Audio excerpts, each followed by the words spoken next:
Angkat tanganmu di hadapan Tuhan. Ikuti perkataan ini. Tuhan, hari ini kami mau belajar apa yang kau perkatakan. Itulah yang akan menjadi bagian hidup kami. Itulah yang akan kami pikirkan, yang kami renungkan, dan kami lakukan setiap hari. Dalam nama Tuhan Yesus Kristus. Haleluya. Amin. Berikan kemuliaan bagi nama Tuhan. Sebelum saudara duduk break, shalom satu sama lain, katakan hari ini luar biasa karena engkau ada di tempat ini. Amin. Saudara diberkati dengan puji-pujian penyembahan hari ini. Luar biasa, terima kasih tim Praise and Worship. Mereka melakukan sesuatu yang sangat luar biasa bagi nama Tuhan. Saudaraku, hari ini kita akan belajar satu kebenaran dari firman Tuhan yang terus kita akan renungkan. Bagaimana saudara semua, kita semua di tempat ini kita akan dibawa untuk betul-betul menggenapi tujuan Tuhan. Biar tahun ini, the year of the righteous, tahun bagi orang-orang benar itu terjadi. Bagi saudara dan bagi setiap aspek dari hidup kita. Saudaraku, hari ini kita akan belajar bagaimana kita mengenakan, menggunakan, dan memiliki yang namanya pikiran orang benar. Pada waktu Tuhan hadir untuk menyelamatkan umatnya.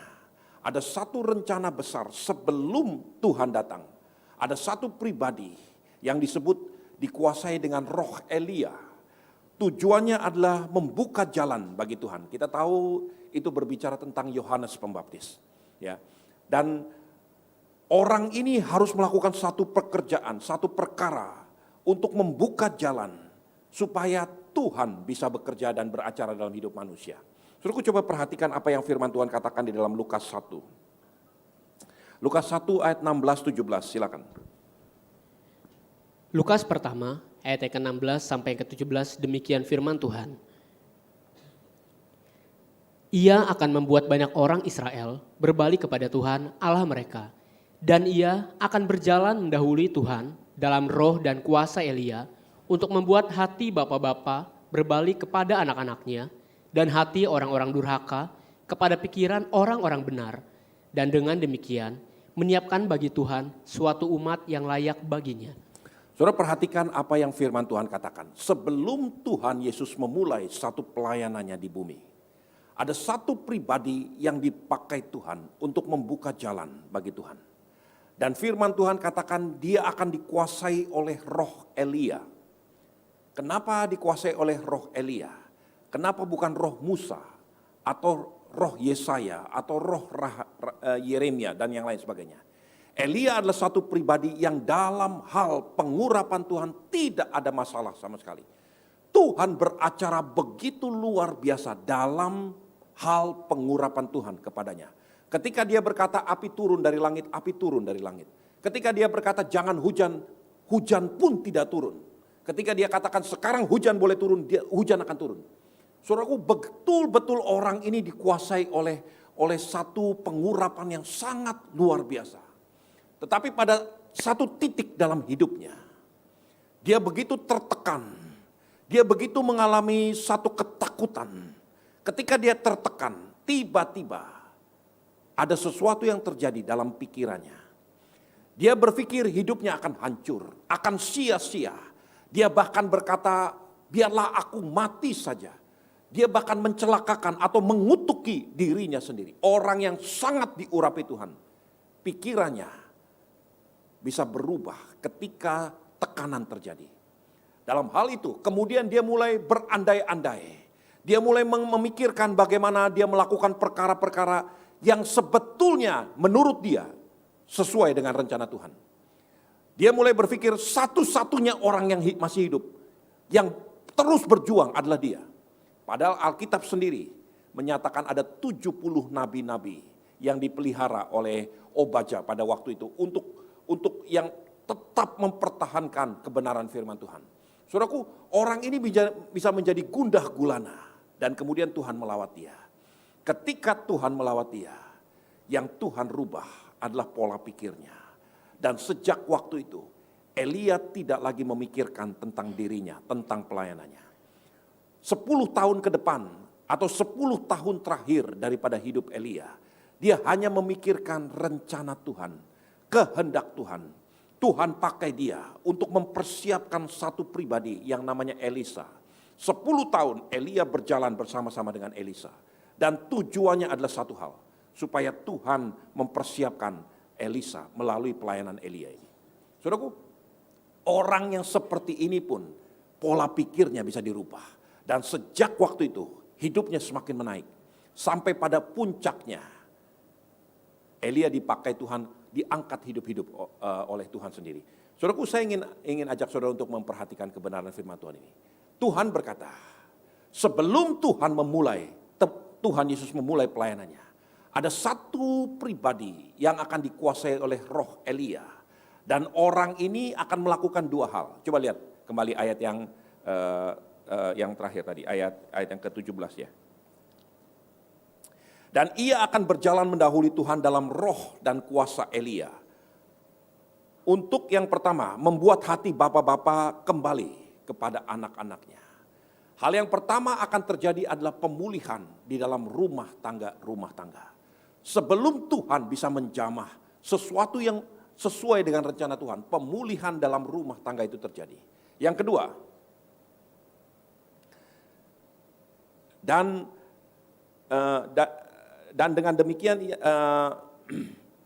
hati bapak-bapak kepada anaknya, dan hati orang durhaka dikembalikan kepada pikiran orang benar. Kenapa hati orang durhaka dikembalikan kepada pikiran orang benar? Kenapa bukan hati orang durhaka dikembalikan kepada hati orang benar? Karena Tuhan tahu, di pola pikir inilah terjadi yang namanya battleground. Pertempuran itu terjadi di pola pikir ini. Nah, saudaraku, banyak orang sudah mengenal firman Tuhan, diurapi Tuhan, melakukan pekerjaan Tuhan, tetapi belum tentu pikirannya sesuai dengan atau selaras dengan pikiran Tuhan. Saudaraku, saudara pernah melihat yang namanya kapal layar? Di satu sungai, angin bertiup dari barat ke timur, katakanlah. Ada kapal-kapal layar yang bergerak dari barat ke timur. Tapi juga ada kapal layar pada saat yang bersamaan yang bergerak dari timur ke barat. Bukankah kapal layar itu digerakkan oleh angin? Kenapa ada kapal layar yang bergerak dari barat ke timur dan pada saat yang bersamaan ada kapal yang bergerak dari timur ke barat? Kapal layar tidak digerakkan oleh angin. Kapal layar mungkin angin itu digunakan untuk menjadi motor penggerak. Tetapi arah tujuan daripada kapal layar itu digerakkan daripada layar yang ditentukan bentuknya, posisinya. Kalau dia mau memanfaatkan angin yang bergerak dari barat ke timur, maka dia harus menentukan bentuk sudut tertentu supaya kapal itu bisa bergerak dari timur ke barat, bukan dari barat ke timur. Nah, saudaraku, saya ingin sampaikan, ada banyak perkara terjadi dalam hidup kita. Tidak berarti pikiran kita harus sesuai dengan perkara fakta yang terjadi. Ada 12 pengintai, 12-12-nya melihat hal yang sama pada waktu yang bersamaan. 10 berkata A, yang 2 berkata B. Apa yang beda? Bukankah mereka melihat hal yang sama dan dalam waktu yang bersamaan pula? Yang beda adalah pola pikirnya. Sama seperti hidup kita, saudara akan melihat perkara-perkara terjadi dalam hidupmu. Tapi tidak berarti engkau harus berpikir seperti itu. Fakta yang terjadi kadang-kadang mengecewakan. Saudaraku, sebagai anak Tuhan, sebagai hamba Tuhan, saya ingin sampaikan. Kalau saudara hidup hanya sekedar didorong, dituntun oleh fakta-fakta yang kau lihat sehari-hari dalam hidupmu, maka satu kali engkau akan terjerumus. Karena engkau akan diombang-ambingkan sesuai dengan apa yang terjadi. Tetapi kalau engkau menentukan sikap, sekalipun angin bertiup dari barat ke timur, kapal layar bisa bergerak dari timur ke barat. Karena dia tidak ditentukan oleh kemana angin bertiup. Dia menentukan kemana dia akan berlayar. Layar itulah, posisi layar itu adalah our mindset, pikiran kita. Nah, hari ini saya ingin saudara betul-betul memperhatikan kebenaran firman Tuhan ini. Karena sebagai anak Tuhan sekalipun, saudara dan saya harus berubah dalam pikiran kita. Roma 12 ayat yang kedua berkata begini, hendaklah engkau berubah melalui pembaharuan budimu Apa artinya berubah melalui pembaharuan budi? Berubah melalui pembaharuan akal budimu, pola pikirmu. The renewal of your mindset. Saudaraku, ini yang penting sekali. Anak-anak Tuhan belajar untuk berpikir. Berpikir benar sesuai dengan apa yang Tuhan katakan. Saudaraku, orang berhasil, apakah karena dia berhasil duluan atau dia berpikir duluan? Karena dia berpikir duluan. Sehingga dengan pikiran itulah, dia mulai merencanakan. Dia mulai mengambil sikap, menentukan apa yang akan dia lakukan. Pola pikir ini menentukan sikapnya. Sikapnya menentukan tindakannya, perkataannya. Semua berubah karena yang dia pikirkan itu terjadi terlebih dahulu. Firman Tuhan berkata begini, coba saudara perhatikan di dalam Bilangan 14 ayat yang ke-28. Silakan.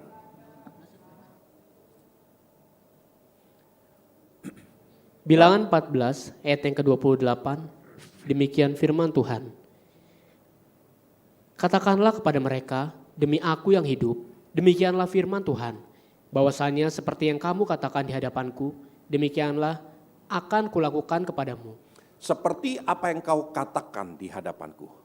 Kalau engkau berkata benar, maka akan terjadi benar. Kalau engkau berkata yang jahat, maka akan terjadi yang jahat. Ini firman Tuhan, saudaraku, bukan perkataan saya. Seperti apa yang kau katakan di hadapanku, demikianlah yang akan aku buat bagimu. Saudaraku, perkataan kita terjadi karena kita pertama-tama memikirkan hal-hal seperti itu. Kalau saudara memikirkan hal yang jelek, saudara akan penuh dengan umpatan, caci maki, perkataan-perkataan yang busuk keluar dari perkataanmu. Karena pikiranmu sudah jelek. Saudaraku, semua terjadi dari hal sederhana seperti ini. Nah, hari ini kalau saudara betul-betul ingin memberikan konsentrasi yang tidak bercabang, saya rindu supaya kita belajar satu kebenaran firman Tuhan. Ada satu istilah di dalam kekristenan yang disebut imago Dei atau gambar Allah. Alkitab berkata bahwa manusia itu diciptakan sesuai dengan gambar dan rupa Allah. Dalam terjemahan bahasa Indonesia yang kuno dikatakan sesuai dengan peta dan teladannya Tuhan. Apa artinya kita diciptakan sesuai dengan gambar dan rupanya Allah, imago Dei? Apakah berarti Tuhan itu seperti saya? Apakah berarti Tuhan itu punya telinga dua, punya hidung satu, punya mata seperti ini, rambut seperti ini, semua? Apakah seperti itu? Saudaraku, mungkin itu enggak salah. Karena ada berkali-kali di dalam Alkitab juga berkata, ya, Yehezkiel ayat yang pertama, satu kali Yesus melihat Tuhan, wajahnya seperti manusia. Dia duduk di atas tahtanya, tapi bukan berarti itu manusia. Itu adalah Tuhan yang mengambil rupa seorang manusia. Nah, saudaraku, saya ingin ajak saudara untuk pelan-pelan melihat kebenaran firman Tuhan ini. Bukankah Alkitab berkata bahwa Tuhan itu roh? Kalau Tuhan itu roh, maka dia itu formless atau imageless, tidak berbentuk, tidak berupa, karena dia roh. Dan Alkitab dengan tegas mengatakan, bahkan Kolose 1 ayat yang ke-15 berkata, iya, Yesus adalah gambaran Allah yang tidak kelihatan. Karena dia adalah roh, dia tidak kelihatan. Lalu bagaimana firman Tuhan berkata, imago Dei. Manusia diciptakan sesuai dengan gambar dan rupanya Allah. Saudaraku, coba lihat Filipi 2 ayat yang ke-5 sampai ayat yang ke-7. Filipi 2 ayat yang ke-5 sampai yang ke-7, demikian firman Tuhan. Hendaklah kamu dalam hidupmu bersama menaruh pikiran dan perasaan yang terdapat juga dalam Kristus Yesus, yang walaupun dalam rupa Allah tidak menganggap kesetaraan dengan Allah itu sebagai milik yang harus dipertahankan, melainkan dengan mengosongkan dirinya sendiri dan mengambil rupa seorang hamba. Nah, sebentar. Yesus mengosongkan dirinya dan mengambil rupa seorang hamba. Nah, saudara, saya ingin ajak saudara untuk pelan-pelan perhatikan kebenaran firman Tuhan ini. Dia yang adalah Allah, 100% Allah. Dia memiliki satu kapasitas, satu sifat yang ditularkan, diteruskan kepada manusia. Dan sifat ini yang disebut free will atau kehendak bebas. Tidak ada satu makhluk pun yang memiliki kehendak bebas seperti manusia. Di dalam kehendak bebasnya inilah Tuhan yang adalah Allah memilih untuk mengambil rupa sebagai seorang hamba. Ketika dia mengambil rupa sebagai seorang hamba, di Yohanes 14, satu kali salah seorang murid Tuhan yang namanya Filipus berkata kepada Tuhan, Tuhan tunjukkanlah Bapa kepada kami. Tunjukkanlah Allah Bapa kepada kami. Dan itu cukup. Lalu Tuhan menghardik Filipus. Dia katakan, telah sekian tahun engkau bersama-sama dengan aku. Masakan kau tetap tidak mengenal aku? Barang siapa telah melihat aku, kata Tuhan, ia telah melihat Bapa. Nah, saudaraku, pelan-pelan saudara bisa mengerti. Yesus yang adalah bagian daripada Tuhan itu sendiri. Dia telah mengambil rupa sebagai seorang hamba. Dia memilih untuk menjadi seperti hamba. Dan kemudian Bapa itu ikut bersama-sama dengan Tuhan. Dia pun mengambil rupa sebagai hamba. Itulah sebabnya Tuhan berkata kepada Filipus, barang siapa telah melihat aku, dia pun telah melihat Bapa. Karena Bapa itu mimik what Jesus is doing. Apa yang Yesus lakukan itu terpantulkan. Bapa itu menjadi pantulan daripada apa yang Yesus kerjakan. Nah, kemudian Tuhan berkata kepada manusia, imagode. Manusia diciptakan sesuai dengan gambar dan rupanya Allah. Jadi sebetulnya ketika manusia melakukan sesuatu, mengerjakan sesuatu, Tuhan itu akan mimik apa yang saudara lakukan. Karena Tuhan itu menyatu dengan manusia. Minggu lalu kita mendengar firman Tuhan bahwa Tuhan itu menyertai kita. Dan itu sifatnya permanen. Tuhan ada bersama-sama dengan kita. Kemanapun manusia pergi, Tuhan itu terus mengikuti manusia. Di dalam Mazmur 139 Daud berkata gini, kemana aku dapat pergi? Menjauhi rohmu ya Tuhan. Kalau aku ke jurang maut, ke tempat terbitnya fajar, Tuhan ada di sana. Kalau aku ke sini, Tuhan ada di situ. Kemanapun Daud pergi, Tuhan ada bersama-sama dengan dia. Sepertinya Tuhan gak pernah bisa lepas daripada Daud. Jadi sebetulnya siapa yang ngikuti siapa? Daud ngikuti Tuhan atau Tuhan yang ngikuti Daud? Nah, dalam hal kebenaran firman Tuhan ini, Tuhan mengikuti Daud. Kemanapun Daud pergi, dibawa kemanapun Tuhan ada bersama-sama dengan Daud. Termasuk ketika Daud sedang berbuat dosa. Ketika dia melihat istri Uria dan dia mengingininya, dia menidurinya, Tuhan ada di sana. Tapi yang berbahaya adalah Tuhan tersiksa di dalam hati nurani Daud. Ketika pikirannya melalang-lalang, memikirkan hal-hal yang tidak berkenan di hadapan Tuhan, Tuhan pun ada di sana. Nah, saudaraku, dalam hal yang sama, anak-anak Tuhan, gereja Tuhan, apa yang terjadi dengan kita itu persis sama seperti apa yang Tuhan lakukan kepada Daud. Tuhan mimik betul-betul apa yang terjadi dengan Daud. Coba lihat, Mazmur 121. Perhatikan ayat yang kedua sampai ayat yang kelima, silakan. Mazmur 121, ayat yang kedua sampai dengan kelima, demikian firman Tuhan. Pertolonganku ialah dari Tuhan yang menjadikan langit dan bumi. Ia takkan membiarkan kakimu goyah, penjagamu tidak akan terlelap. Sesungguhnya tidak terlelap dan tidak tertidur penjaga Israel. Tuhanlah penjagamu, Tuhanlah naunganmu, di sebelah tangan kananmu. Saudara perhatikan ayat yang kelima. Tuhanlah penjagaku, Tuhanlah naunganmu di sebelah tangan kananmu. Di dalam King James dikatakan, the Lord is my shade, the Lord is my shadow. Tuhan adalah bayang-bayangku. Bayang-bayang akan pergi mengikuti kemanapun saudara pergi. Saudara pergi ke kanan, bayang-bayangmu akan ke kanan. Saudara pergi ke kiri, bayang-bayangmu akan pergi ke kiri. Kemanapun saudara pergi, bayang-bayangmu akan terus mengikuti kita. Nah, kebenaran firman Tuhan ini, semoga ini menjadi kompas untuk membuat kita belajar takut akan Tuhan. Karena Tuhan tidak hanya bersama-sama dengan saudara ketika engkau ada dalam rumah ibadah.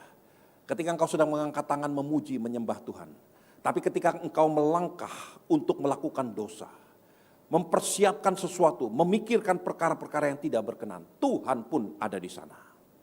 Tadi pagi saya ceritakan tentang satu orang teman yang saya kenal, tinggal di München. Suami istri ini orang Indonesia, tinggal di sana, sekarang sudah menjadi warga negara sana. Saudaraku, suami istri ini sering bertengkar satu sama lain. Dan ketika dia bertengkar, suaminya terlalu kasar, dia pukuli istrinya. Satu kali papa mamah dari istrinya datang menengoki mereka dari Indonesia. Tinggal bersama-sama dengan mereka di apartemen mereka. Suami ini, istri ini karena sudah terbiasa bertengkar. Satu kali di depan papa mamanya mereka bertengkar. Ketika pertengkaran itu mulai terjadi, istri mulai nyaut begini, suami mulai nyaut, lama-kelamaan angkat tangan, dipukuli. Dilerai oleh orang tuanya, dipukuli tambah keras. Sudah tahu?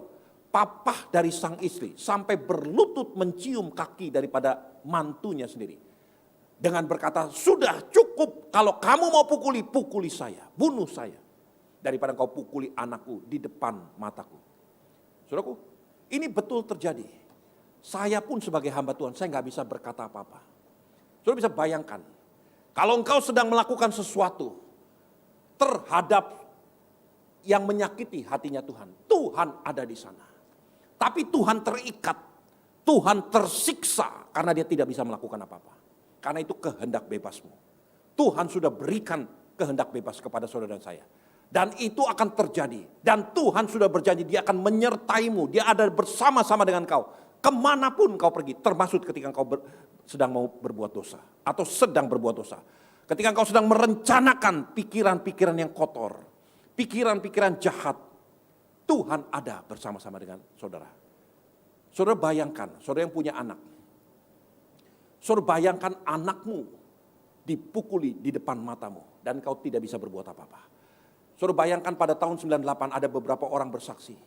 Ketika dia bersaksi melihat anak perempuannya diperkosa di depan matanya sendiri.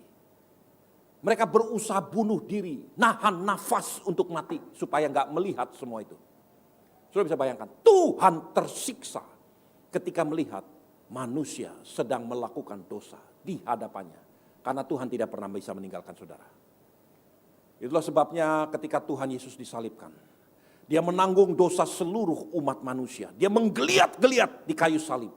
Kesakitan, ditelanjangi, diludahi, dilucuti. Tuhan, Bapa mana yang bisa melihat hal itu terjadi di depan matanya? Untuk pertama kalinya Tuhan berteriak, ayahku, ayahku, Allahku, Allahku, Eli, Eli, lama sabatani. Kenapa engkau meninggalkan aku? Tuhan gak meninggalkan Yesus. Tapi Tuhan terpaksa harus memalingkan mukanya. Dia tidak bisa melihat anaknya sendiri dilucuti sedemikian rupa. Peristiwa penyalipan itu terulang hari ke sehari. Dilakukan oleh anak-anak Tuhan. Oleh hamba-hamba Tuhan. Yang memikirkan, merancangkan, melakukan dosa di hadapan Tuhan. Karena Tuhan tidak pernah bisa meninggalkan saudara. Saudaraku, hari ini saya ingin ajak saudara untuk melihat kebenaran firman Tuhan ini. The Lord is your shadow. The Lord is your shade. Tuhan adalah bayang-bayangmu. Bayang-bayang itu tidak pernah bisa meninggalkan kau. Kemanapun kau pergi, bayang-bayang itu akan terus mengikuti engkau. Mazmur Daud di dalam bahasa Indonesia menerjemahkan gini.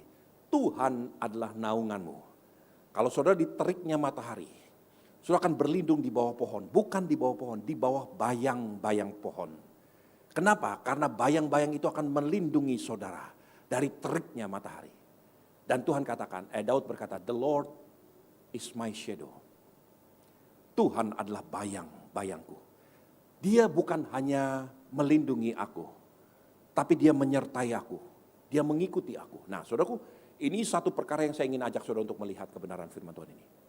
Ketika Tuhan menjadi bayang-bayang saudara, ada satu kekuatan Tuhan yang disebut exponential nature daripada Tuhan. Kekuatan, natur eksponensial, natur yang melipat gandakan daripada Tuhan.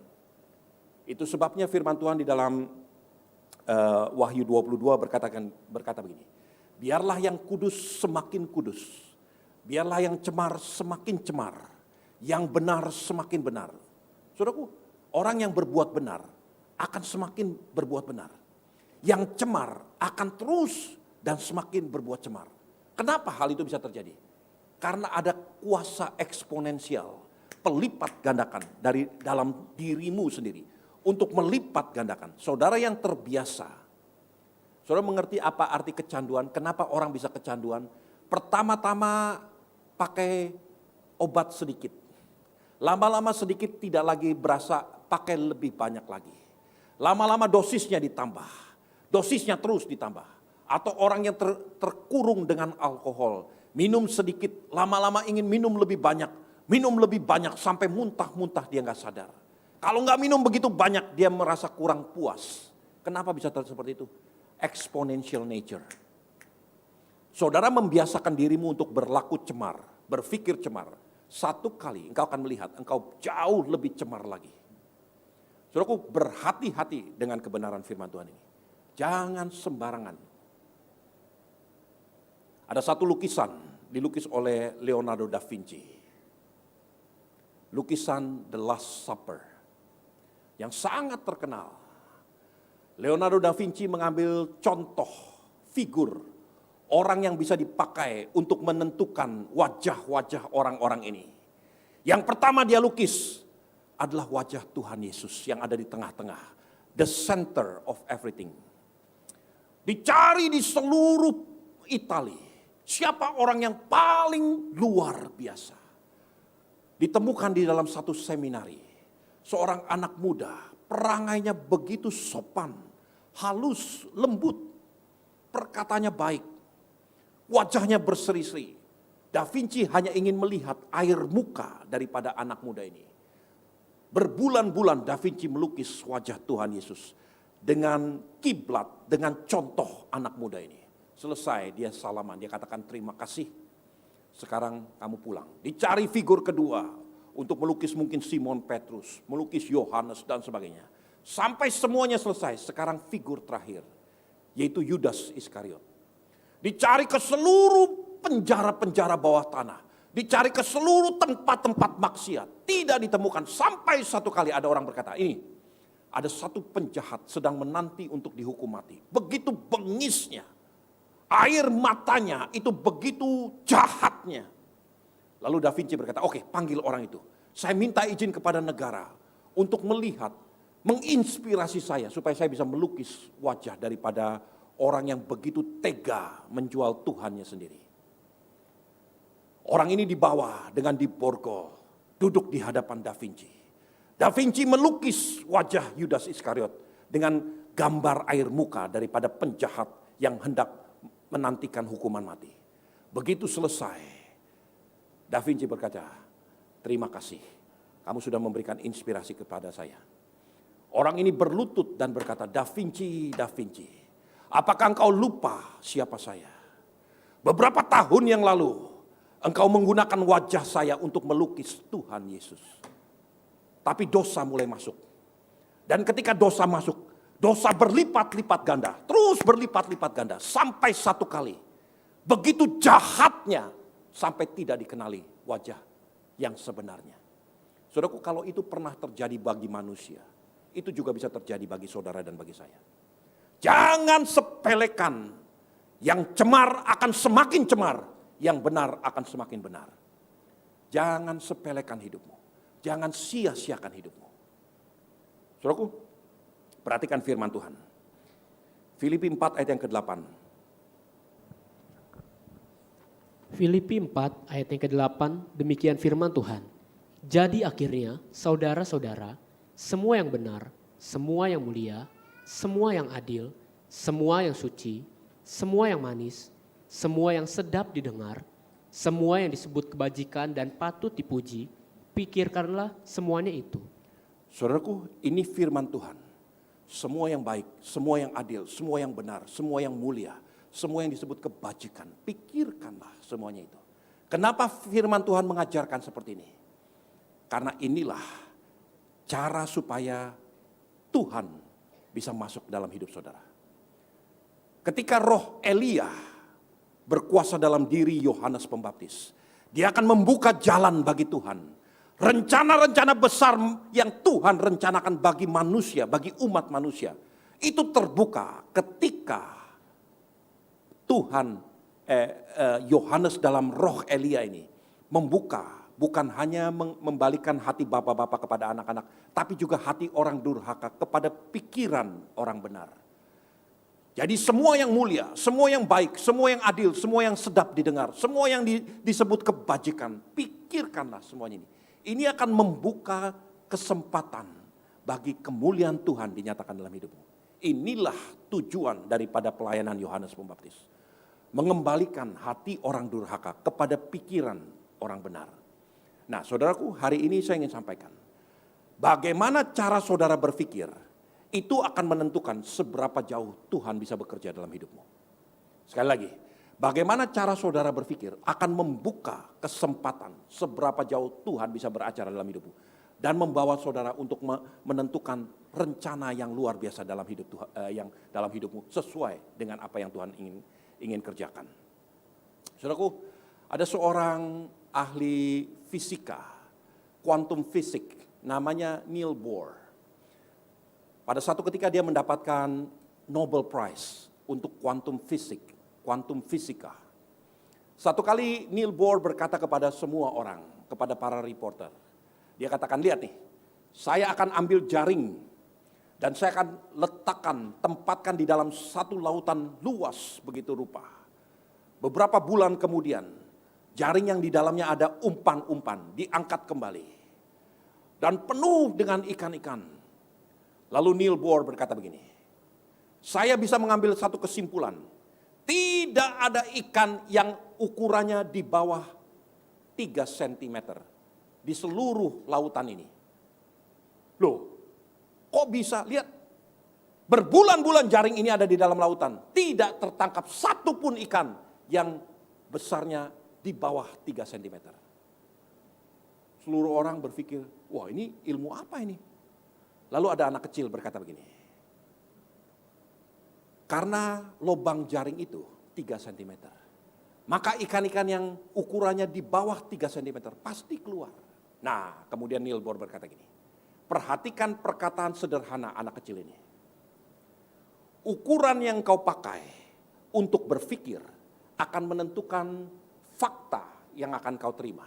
Sekali lagi, ukuran yang kau pakai untuk berpikir, the instrument that you use to determine reality, akan menentukan reality itu seperti apa. Saudaraku, saya renungkan hal sederhana ini. Orang berkata begini dapat piala Nobel, saudaraku. Ini luar biasa. Hikmat ini benar-benar saudara dan saya harus belajar. Mengerti kebenaran firman Tuhan ini. Bahwa seringkali pola pikir kita akan menentukan ujungnya akan seperti apa. Kalau saya menentukan instrumen yang seperti ini, maka yang akan saya tangkap hanya yang seperti ini. Dan saya mengambil kesimpulan berdasarkan apa yang saya tangkap. Nah, saudaraku, saudara nggak percaya? Coba lihat firman Tuhan. Di dalam Matius 25. Dalam Matius 25 ada satu kejadian yang Tuhan Yesus sendiri ceritakan. Perhatikan coba Matius 25 mulai dari ayat yang ke-20 sampai ayat yang ke-25. Matius 25 ayat yang ke-20 sampai 25 demikian firman Tuhan. Hamba yang menerima 5 talenta itu datang dan ia membawa laba 5 talenta. Katanya, Tuan, 5 talenta Tuhan percayakan kepadaku, lihat, aku telah beroleh laba 5 talenta. Maka kata tuannya itu kepadanya, baik sekali perbuatanmu itu, hai hambaku yang baik dan setia. Engkau telah setia dalam perkara kecil, aku akan memberikan kepadamu tanggung jawab dalam perkara yang besar. Masuklah dan turutlah dalam kebahagiaan tuanmu. Lalu datanglah hamba yang menerima 2 talenta itu, katanya, Tuan, 2 talenta Tuan percayakan kepadaku. Lihat, aku telah beroleh laba 2 talenta. Maka kata tuannya itu kepadanya, baik sekali perbuatanmu itu, hai hambaku yang baik dan setia.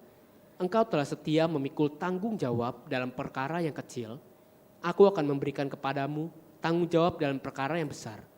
Masuklah dan turutlah dalam kebahagiaan tuanmu. Kini datanglah juga hamba yang menerima 1 talenta itu dan berkata, Tuhan, aku tahu bahwa Tuhan adalah manusia yang kejam, yang menuai di tempat di mana Tuhan tidak menabur, dan yang memungut dari tempat di mana Tuhan tidak menanam. Karena itu, aku takut dan pergi menyembunyikan talenta Tuhan itu di dalam tanah ini. Terimalah kepunyaan Tuhan. Amin. Saudara lihat, ada 3 orang hamba. 3-tiganya hamba ini bekerja pada tuan yang sama. Satu ketika tuannya ingin berpergi ke luar negeri mungkin ya. Dia panggil ketiga hamba ini. Lalu diletakkan 5 talenta, 2 talenta, dan 1 talenta di tangan mereka. Perhatikan pola pikir dari hamba-hamba ini. 3 hamba yang sama. 2 hamba yang pertama berpikir seperti ini. Yang dia terima adalah kepercayaan dari tuannya. Lihat ayat yang ke-20. Hamba yang menerima 5 talenta itu datang dan membawa 5 talenta. Katanya, Tuan, 5 talenta Tuhan percayakan kepadaku. Lihat, aku telah beroleh laba 5 talenta. Yang dia terima, karena dia mempunyai pola pikir bahwa tuannya itu baik, tuannya itu benar, tuannya itu bijaksana. Maka yang saya terima dari Tuhan saya adalah kepercayaan. Hamba yang kedua memikirkan hal yang sama. Tapi hamba yang ketiga berpikir beda. Lihat. Ayat 23. Ayat 24. Kini datang juga hamba yang menerima 1 talenta. Dan berkata, Tuan, aku tahu bahwa Tuhan adalah manusia yang kejam. Yang menuai di tempat yang di mana Tuhan tidak menabur. Dan memungut dari tempat di mana Tuhan tidak menanam. Pikiran hamba ketiga adalah begini, Tuanku kejam, Tuanku sadis, Tuanku jahat, Tuanku pilih kasih, maka aku akan bertransaksi dengan Tuanku. Cara kerjaku adalah bertransaksi. Kalau dikasih segini ya aku kerja segini. Kalau dikasih banyak aku kerja banyak. Itu pola pikir orang yang bertransaksi. Saudaraku, saya ingin sampaikan, di dalam perusahaan, kalau saya punya 5 anak buah, beberapa hari pertama saya tahu siapa yang akan berhasil, siapa yang tidak akan berhasil. Bagaimana saya tahu? Dari cara saya bicara dengan mereka. Pola pikir mereka akan menentukan, saya akan go all the way to the top. Yang lain akan berkata, ya udah, saya kan cuma digaji segini ya, saya bekerja begini. Saya kan cuma begini ya, saya begini. Karena pikirannya adalah transaksional dengan tuannya. Saudaraku, di dalam gereja, itu juga sama. Jemaat seperti ini, begitu banyak. Tidak semuanya akan mengalami berkat yang sama. Kenapa nggak sama? Mendengar khotbah dari pendeta yang sama. Datang di ibadah di jam yang sama. Duduk di tempat yang sama. Pada waktu yang bersamaan. Kenapa bisa berbeda? Karena tergantung pola pikirmu. Kalau engkau mempunyai pola pikir menantang kebenaran firman Tuhan. Atau saudara nggak suka mungkin karena dasi saya kurang pas. Jas saya kurang biru. Atau apapun alasannya. Saudara pasti akan kecewa. Percaya perkataan saya, saudara pasti akan kecewa. Karena nggak akan terima apa-apa. Beberapa tahun yang lalu, saya mengundang 1 orang hamba Tuhan untuk bicara di doa pagi. Ibadah jam 6 pagi. Jam hampir setengah 7 lewat dia baru datang. Worship leader bernyanyi, dipanjang-panjangin, nggak datang-datang. Saya udah deg-degan. 1 kali karena worship leader juga udah capek, dia berhenti, terpaksa saya harus naik. Kata pendetanya nggak datang. Begitu saya naik, saya berdoa. Nggak lama, pendetanya datang. Jadi saya serahkan. Pendetanya ini namanya Andi Pangabean. Sekarang udah meninggal. Saudaraku, hari itu, sepanjang ibadah saya pikirannya jelek tentang dia. Kenapa ini pendeta nggak datang tepat waktu? Apa dia nggak bisa bangun lebih pagi? Apa dia nggak bisa mempersiapkan diri lebih benar? Saudaraku, saya penuh penghakiman terhadap hamba Tuhan ini. Selesai ibadah, dia bercerita kepada saya, istrinya sakit kanker. Sepanjang malam dia nggak tidur, nemani istrinya. Ketika menjelang pagi dia begitu lelahnya, dia ketiduran. Dia bangun 3:30, dia melihat istrinya sudah bernanah kanker payudara. Dia bersihkan dulu. Kemudian setelah dia bersihkan, dia lari cepat-cepat naik motor ke sini. Saudaraku, saya mau berlutut, saya minta maaf. Saya kepingin berlutut cium kakinya dia. Karena saya berpikir jelek tentang dia. Hari itu semua khotbah saya tidak terima. Sama sekali saya tidak diberkati dengan apa yang terjadi hari itu. Kenapa? Karena pikiran saya jelek tentang dia. Kalau saudara mempunyai pikiran yang jelek tentang hamba Tuhan, tentang gembalamu, saudara nggak akan pernah diberkati. Bukan saya ingin saudara berpikir baik tentang saya. Tapi it's for you, untuk kehidupanmu, untuk pertumbuhanmu. Belajar untuk menempatkan diri sebagai anak. Sejelek-jeleknya papa, itu papahmu. Engkau akan belajar untuk menghormati papahmu. Hari-hari ini saya bicara dengan Pak Purba. Saya kecewa melihat orang-orang begitu mencaci maki anak-anak muda, mencaci maki Presiden Joko Widodo. Sejelek-jeleknya dia adalah presiden, pemimpin bangsa ini. Bagaimana dengan jasa-jasanya yang sudah dilakukan selama ini? Kenapa orang gak bisa berterima kasih? Pola pikir. Orang-orang seperti ini adalah racun bagi bangsa. Yang pikirannya cuma jelek, mengkritik, mencaci maki pemimpinnya sendiri. Saudaraku, 12 pengintai. 10 berkata A, 2 berkata B. Kenapa bisa berbeda? Karena yang 10 mempunyai pikiran jelek tentang Musa. Dia mengata-ngatai Musa. Musa itu pecundang, memimpin kita untuk masuk, untuk kita dibinasakan dan sebagainya dan sebagainya. Tapi 2 percaya, dia tidak bertransaksi dengan Musa. Dia percaya kepada Tuhan yang memilih Musa. Dan dia percaya Tuhan pasti membawa sesuatu yang besar dalam hidup Musa. 3 hamba. 2 hamba yang pertama melakukan persis seperti apa yang tuannya pikirkan. Tapi yang satu punya pikiran jelek. Dia nggak dapat apa-apa. Saudaraku, saya ingin sampaikan. Berubahlah melalui pembaharuan pikiranmu. Saudara mungkin bisa berbeda pendapat dengan saya. Saudara mungkin bisa berbeda pendapat dengan Pak Purba. Tegur kami. Kalau kami nggak bisa ditegur, laporkan kepada BPD. BPD nggak mau dengar, laporkan kepada badan pengurus pusat sinode. Supaya jabatan saya pun bisa dipecat, saudaraku. Saya ingin sampaikan. Kalau ada sesuatu yang nggak benar, lebih baik seperti itu supaya engkau bisa bertumbuh. Tapi for your goodness, untuk kebaikanmu, saudara harus belajar untuk sepakat dengan pemimpinmu. Sepakat dengan hamba Tuhan. Supaya saudara belajar untuk bertumbuh secara benar di hadapan Tuhan. Saudaraku, 3 hamba, yang 2 bertumbuh, yang 1 nggak bertumbuh karena pola pikirnya berbeda. Hari itu tuannya berkata, kalau begitu silakan, kamu tidak akan menikmati apa yang Tuanmu persiapkan bagimu. Saudaraku, saya rindu supaya semua kita menikmati rencana Tuhan. Berubahlah melalui pola pikir yang benar, supaya hidupmu terus berjalan. Tugas kami, hamba-hamba Tuhan, adalah mengimpartasikan, membawa jemaat, supaya jemaat terus belajar mengerti kehendak Tuhan. Dan hidup berkenan di hadapan Tuhan. Terkadang mungkin kurang enak didengar, tapi itu tugas yang harus dilakukan dengan penuh tanggung jawab. Nah, tugas jemaat, belajar untuk ikut. Supaya saudara belajar untuk mengerti kebenaran firman Tuhan. Bukan untuk kami, tapi untuk saudara dan saya sendiri. Saudaraku, kenapa kita datang beribadah pada waktu pertama kita memuji Tuhan. Besarlah Tuhan dan layak dipuji. Apakah dengan berkata besarlah Tuhan dan layak dipuji, dia makin besar atau dia makin layak? Oh enggak, dia tetap besar, dia tetap layak dipuji. Tapi yang berubah adalah pola pikirmu. Karena sekarang dalam pikiranmu, engkau berkata, Tuhan itu besar, Tuhan itu layak dipuji. Yang engkau bangun adalah pola pikirmu sendiri. Karena apa yang engkau ucapkan, itu terlebih dahulu akan ada dalam pikiranmu. Yang kau hafalkan firman Tuhan. Karena engkau kita yang perlu berubah. Supaya kita mengerti kebesaran Tuhan. Bukan supaya Tuhan makin besar. Tuhan tetap besar. Saudara tidak sembah Tuhan pun, Tuhan katakan batu bisa dibuat untuk menyembah Tuhan. Tapi kita perlu menyembah Tuhan. Supaya kita dibangun. Supaya kita dikuatkan di bawah untuk hidup berkenan di hadapan Tuhan. Nah, saudaraku, hari ini saya ingin ajak saudara untuk mengerti kebenaran firman Tuhan. Belajar berubah melalui pembaharuan budimu. Saudaraku, 2 orang suami istri baru menikah. Gak punya apa-apa. Sederhana. Walter dan istrinya Grace. Lalu memutuskan, ya setidak-tidaknya kita harus honeymoon juga lah. Dengan dana terbatas mereka pergi honeymoon ke cabin di dalam hutan. Cabin yang terbuat dari kayu. Dia pikir ya itu romantis dan murah meriah. Tidak banyak pengeluaran.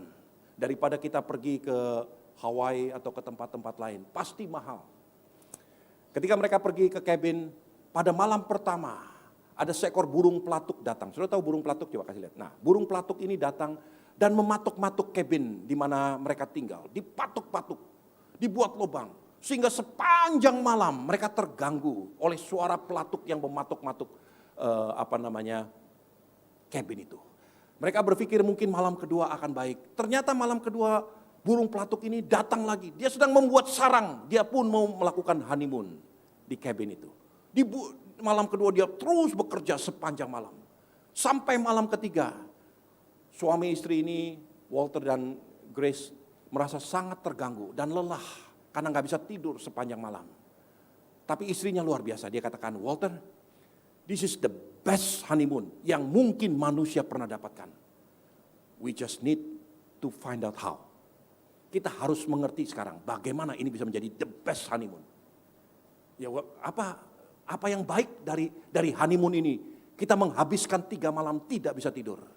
Mereka pulang. Walter Lantz menciptakan yang namanya Woody Woodpecker.